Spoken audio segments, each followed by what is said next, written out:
this week's drive, we get all tangled up in Belgium, get back into the wall in Milwaukee, get up high, down and dirty, and see that you're never too old to go racing. All this and more in this week's Drive.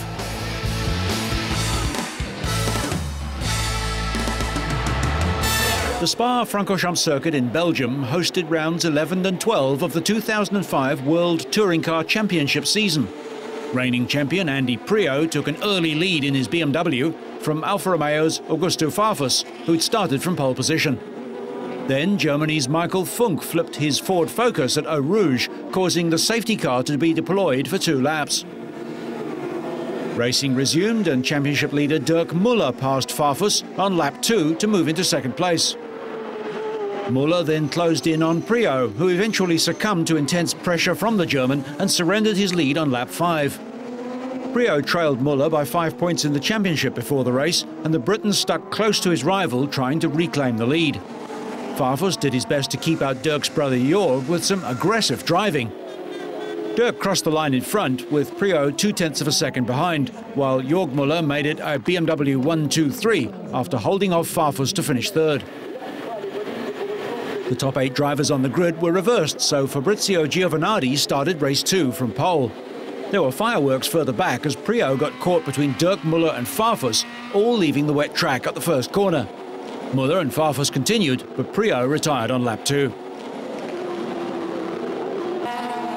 Giovanardi's Alfa Romeo led Antonio Garcia in his BMW ahead of Jorg Muller. The safety car returned on lap 4 after Thomas Klenker was clipped by Nicola Larini going into a chicane, forcing him across a patch of wet grass and into Jordi Genet. But the chaos wasn't over. In the last lap dash to the chicane, the leading pack of Giovanardi, Gabriele Tarquini, Dirk Muller and Antonio Garcia all tangled. Stefano D'Aste had worked his BMW up from 17th on the grid and found the track full of spinning cars and drove across the runoff area to rejoin the track in front of Giovanardi. D'Aste crossed the finish line in front, the first independent driver to win a WTCC race. With the chase for the Cup looming, NASCAR was at the Pocono Raceway for the Pennsylvania 500. Tony Stewart was lucky. His crew noticed a flat tyre and changed it before the start, and Stewart kept his grid position. Kurt Busch had the strongest car from the beginning, taking the lead from pole setter Jamie McMurray on the first turn of the first lap. When Kyle Busch slammed into the turn 1 wall with 50 laps left, it was the first major crash of the race and brought out the caution. Despite some heavy damage, he was able to drive it back to the pits.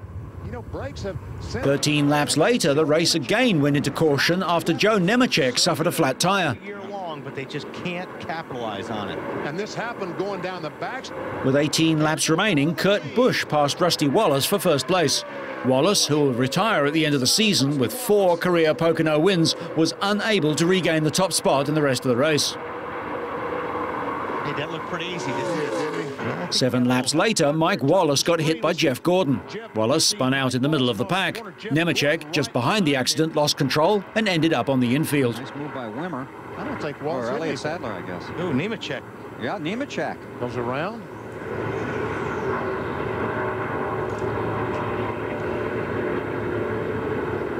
On lap 195, Greg Biffle's tyre went flat too, and Michael Waltrip rear-ended him. The rear of Waltrip's car slammed into the wall, forcing the 10th caution flag of the day.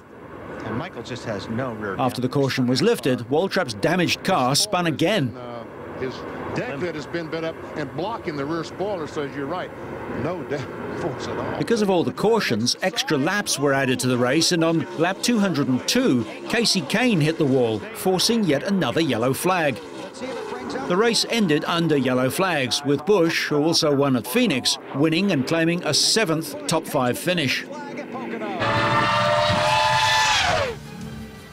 Air temperature soared to 36 degrees and the track temperature reached 52 degrees to torment Indy Racing League drivers and spectators on a hot, muggy day. Double champion Sam Hornish took pole position with a track record in qualifying at the Milwaukee Mile. Hornish led off the line and stayed out in front for the first 112 laps before being passed by Dan Weldon, the series points leader. a key, actually, when you have a situation. Rookie sensation Danica Patrick was running 6th on the 126 of 225 laps when it appeared the rear of her Rahal Letterman racing car slid out from under her, sending her rear end first into both the outside and the inside wall at the second turn. She escaped injury despite the force of the crash. Yellow Pennzoil car. Patrick's teammate Buddy Rice also crashed on lap 168 with a suspected rear wing or rear suspension failure. His car burst into flames, but luckily Rice managed to get away in time. Despite a sore foot, he was declared fit to drive by the track medical centre. Obviously a little sore. This is one of the racetracks that we have that does.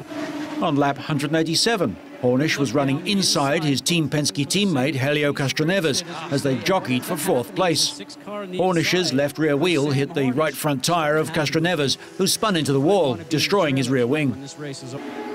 Hornish was leading on lap 212 when his car slid on a patch of oil. He managed to regain control, but Dario Franchitti snatched the lead. No problem. Hornish regained the lead for good 5 laps later. Franchitti held second and Thomas Scheckter was third, followed by Kanaan, Weldon and Brian Herter, the last driver on the lead lap. It was Hornish's second win of the season and 14th of his career, and it moved him into a tie for second in the points race with Dario Franchitti, 68 points behind Dan Weldon.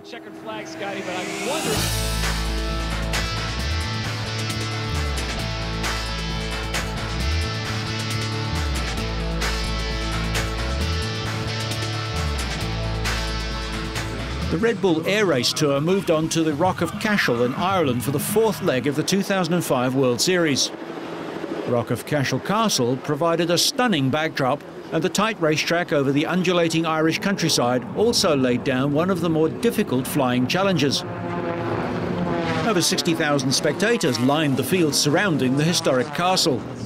Heavy rain early in the day almost forced the cancellation of the event. Organisers deemed that it could go ahead, but powerful gusts of wind later in the afternoon made conditions extremely difficult, and the competition was reduced from 2 rounds of racing just to 1. The first 3 air races of 2005 used courses that were either over water in Abu Dhabi and Rotterdam or an airfield, as at Zeltweg. Essentially, the pilots were flying over flat surfaces, but not so in Cashel. In all, the pilots were required to make 13 gate crossings just 20 metres above the ground and perform 2 aerobatic manoeuvres at speeds of up to 400 kilometres an hour. It was Hungary's Peter Bussenier who coped best. He maintained his superb form this season with a time of 1 minute 9.2 seconds, over 2.5 seconds clear of his nearest rival. A superb clean run gave him maximum points, and his second win of the season moves him to the top of the World Series rankings, 3 points clear of the USA's Mike Mangold. France's Nicolas Ivanov was second with a career-best performance. He also managed a penalty-free round, 2.2 seconds off the pace. Mike Mangold, who led coming into the event, could manage only 5th in the challenging conditions, seeing his chances of a 3rd victory this season disappear when he picked up a 10-second penalty for touching a gate with his wing.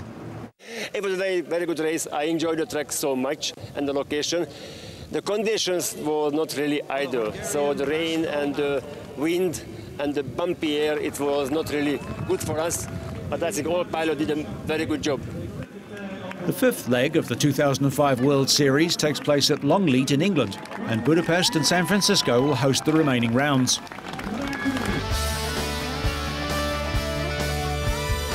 Science is increasingly important in the quest for speed, and no more than in long-distance endurance races.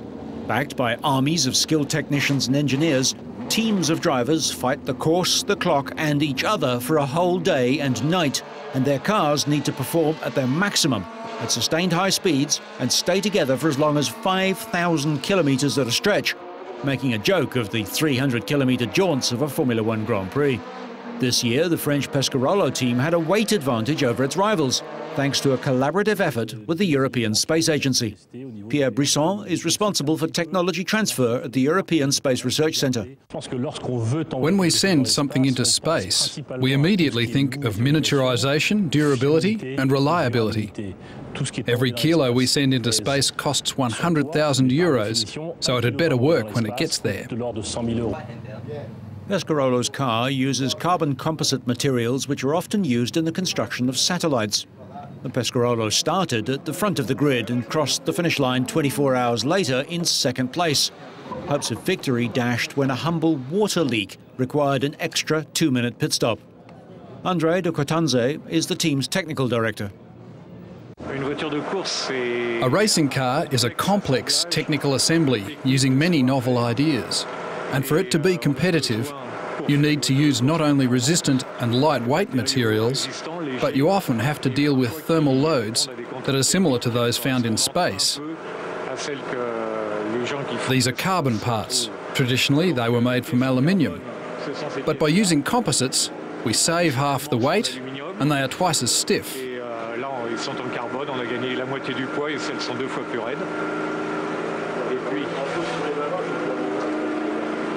There's also vital heat insulation. Here, it's between the motor and the fuel tank. Only 6 millimetres thick, it provides near 90% heat resistance.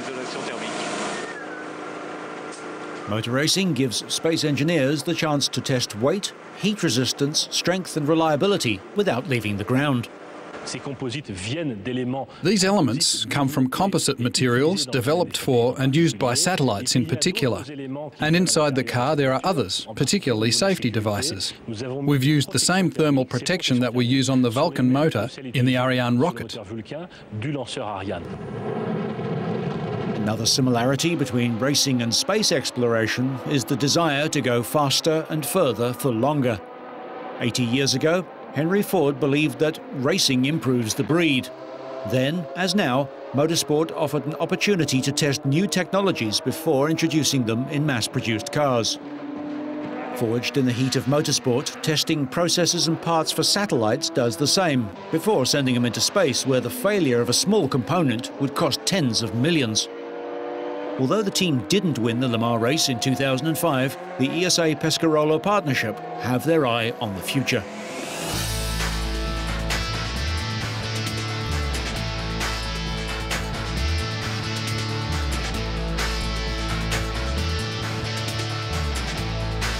The Sachsenring circuit hosted round 10 of the MotoGP season, the German Grand Prix. American Nicky Hayden made a good start from pole position, but the race was halted under a red flag when John Hopkins was left lying on the track following a spectacular crash. The American was not seriously injured though, and the race, shortened to 25 laps, was restarted. Hayden led for the first lap, but the delay appeared to have put the Honda rider off his rhythm, and Valentino Rossi cruised into the lead at the start of lap 2. Sede Gibernau also passed Hayden, and the Spaniard soon had Rossi in his sights.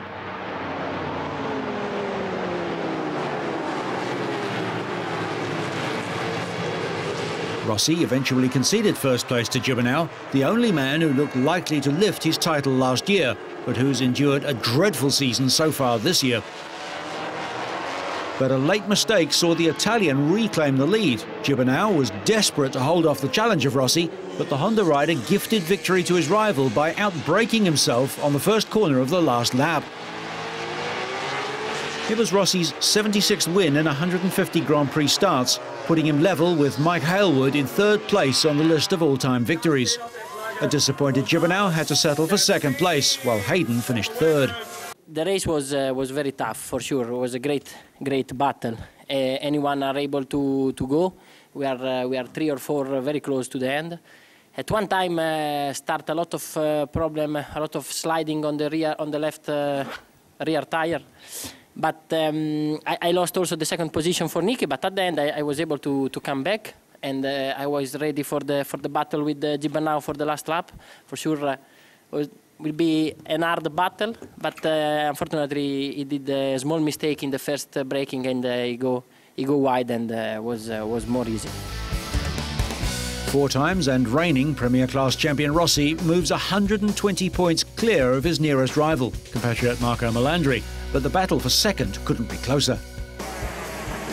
Alex De Angelis started the 250cc race from pole position, with champion Daniel Pedrosa looking to move ahead from second place on the grid. But after the first corner, Jorge Lorenzo led Hiroshi Aoyama and Pedrosa. San Marino rider De Angelis fought his way back up to the front, only to concede the lead to Pedrosa on lap 12 of 29. Pedrosa then pulled away from De Angelis and went on to win his 5th race of the season. De Angelis held on for 2nd place and Japan's Aoyama completed the podium places. The Spanish teenager consolidated the defence of his title at the top of the 250cc standings, but it's revealed he will race a Honda in the MotoGP class next year. There was drama from the first corner of the 125cc race. 3 riders collided in the middle of the pack and slid off the track, with a 4th going wide to avoid the carnage. All 4 riders escaped serious injury. Another crash later in the race saw the red flag make an appearance. Manuel Poggiali's Gilera was left in the middle of the track and the race was brought to a premature end. The final positions were taken from the standings at the end of lap 20, so Mika Kallio picked up his 2nd win of the season. Luthi of Switzerland claimed 2nd place to move to the top of the 125cc standings, while Italian Marco Simoncelli finished in 3rd. Round 12 of the Motocross World Championships took the paddock to Belgium. Race 1 saw home favourite Stefan Everts fall at the 2nd corner and drop to the back of the field, the lead assumed by Brian Jorgensen of Denmark.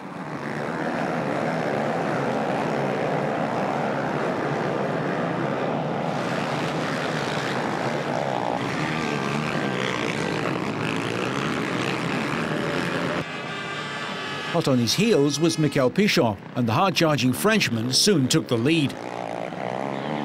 Jorgensen on the number 8 Yamaha was soon embroiled in a 3-way battle for 2nd with Pascal Leray on bike 47 and Joshua Coppens. Both eventually found their way past the Dane, but it was New Zealander Coppens who stretched away in the chase of race leader Pichon.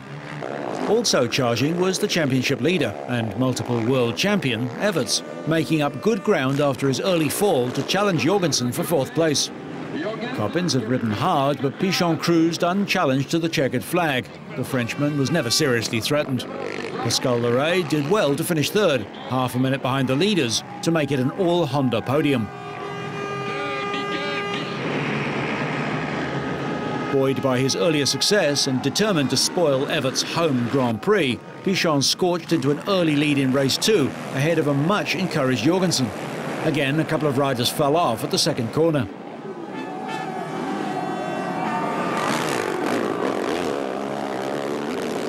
But as the race progressed, Everts began to reel in the leaders. Firstly, Jorgensen fell to the charging Belgian, and before long, Pichon was soon in his sights.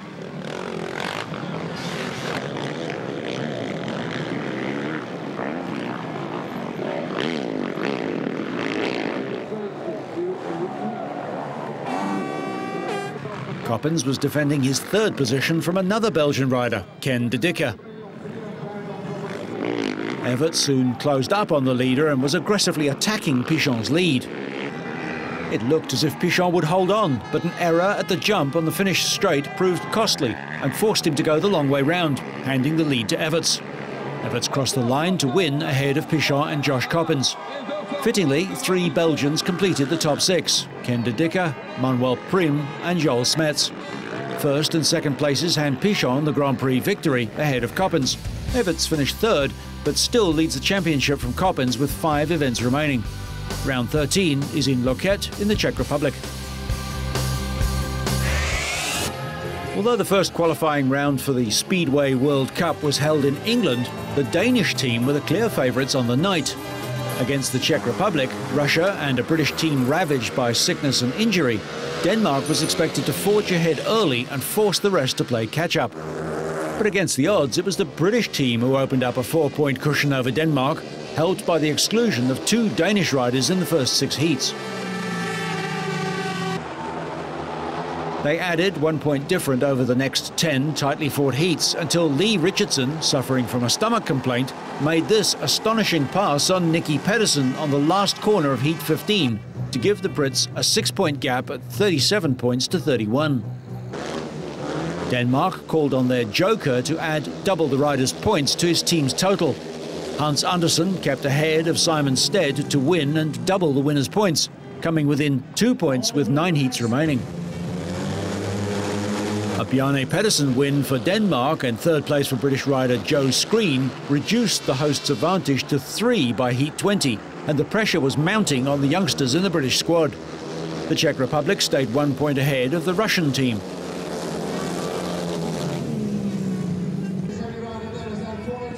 But Chris Harris, in his first outing for the Great Britain team, rode flawlessly, moving from third to win Heat 21 and give his team a 5-point lead with 4 heats remaining.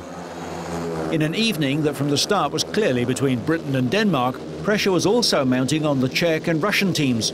For either team to keep alive dreams of reaching the final, one of them must come third and enter the race-off.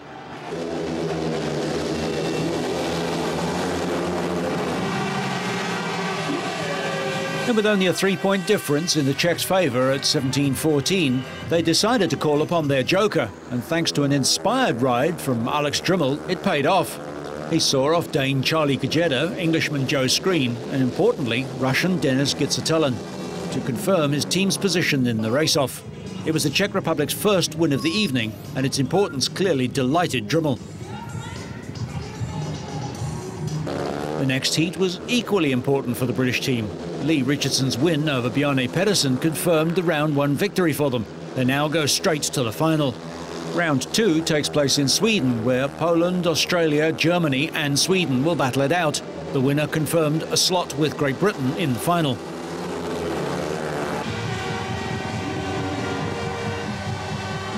Lee Richardson's teammates gave him the traditional 3 bumps for securing the maximum and essential 15 points in the evening with 5 wins from 5 starts.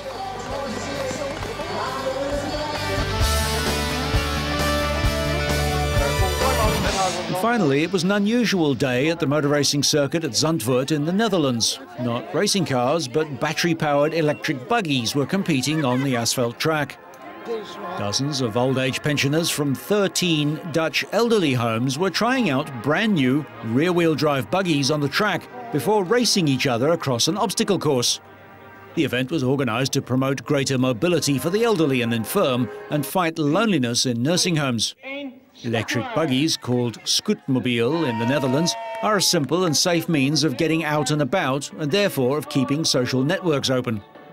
Fitted with comfortable seats, armrests, handlebars and shopping baskets, the pensioners were quick to get familiar with the buggies and soon lined up to race each other in the Dutch Championship electric buggy racing for the elderly.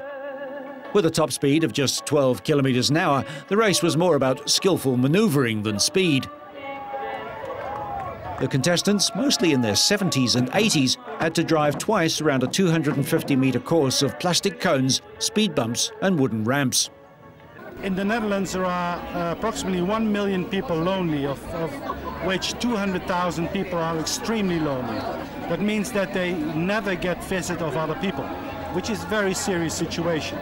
Now we always ask the Dutch people to visit those lonely people, but they're very difficult to find. Therefore they can help themselves by buying something like this or getting something like this to guide themselves so that they can go whenever they want to whoever they want, and that we think very important in our in combating isolation. The contest kicked off a pilot project in which old people's homes are given 2 scooters for common use for 6 months. The fund will then launch a campaign hoping to convince companies to sponsor nursing homes by paying for the scooters. After recording the best cumulative times over the course, a Rotterdam team from De Singles Older People's House clinched the first prize of a new electric buggy, a trophy and the traditional winner's bottle of champagne. So whether you like flicking through the air, sliding across the track or just biting the dust, so you stay on track and up to speed, make sure you catch next week's Drive.